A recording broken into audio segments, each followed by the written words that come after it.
Hello எல்லாருக்கும் வணக்கம். இன்னைக்கு நம்ம ஓணம் செலிப்ரேட் பண்றோம். ஸோ இது ஸ்பாட்டிஃபை கார்ட் சீரீஸ்ல ஓணம் ஸ்பெஷல். சரி, இன்னைக்கு வந்து நம்ம ஓணம் ஏன் செலிப்ரேட் பண்றாங்க அப்படிங்கறத பத்தி கொஞ்சம் கத்துக்கலாம். ஓகேவா? இது வந்து கூகுள்ல இருந்து கிடைச்ச இன்ஃபர்மேஷன் தான். சப்போஸ் ஏதாவது தப்பா இருந்ததுன்னா ப்ளீஸ் கரெக்ட் பண்ணுங்க.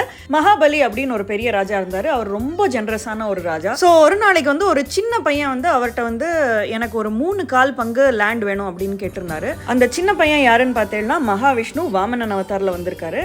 அண்ட் மகாபலி எடுத்துக்கோங்க அப்படின்னு சொல்லும்போது அவர் ஒரு காஸ்மிக் சைஸ் அளவுக்கு அவ்வளோ பெருசாகி ஒரு காலை பூமியிலையும் ஒரு காலை ஆகாசத்துலயும் வச்சு அந்த பூமி ஆகாசம் ஃபுல்லா கவர் ஆயிடுது. பட் இன்னொரு கால் வைக்கணுமே, அந்த 3வது கால் எங்க வைக்கிறது அப்படின்னு கேட்டப்போ என்னோட தலைமையில வச்சுக்கோங்க அப்படின்னு மகாபலி சொன்னாரு. அவரோட இந்த ஜெனராசிட்டி பார்த்து மகாவிஷ்ணு வந்து வருஷத்துல ஒரு தடவை நீ உங்களோட மக்களை போய் சந்திச்சுக்கலாம், அந்த நாள் தான் வந்து ஓணமா செலிப்ரேட் பண்றோம். அண்ட் அவரை வெல்கம் பண்றதுக்கு தான் இந்த பூல வந்து கோலம் போட்டு அவரை வெல்கம் பண்றோம். இந்த வீடியோ பிடிச்சிருந்தா லைக் பண்ணுங்க. அண்ட் உங்க எல்லாருக்கும் ஹாப்பி ஓணம்.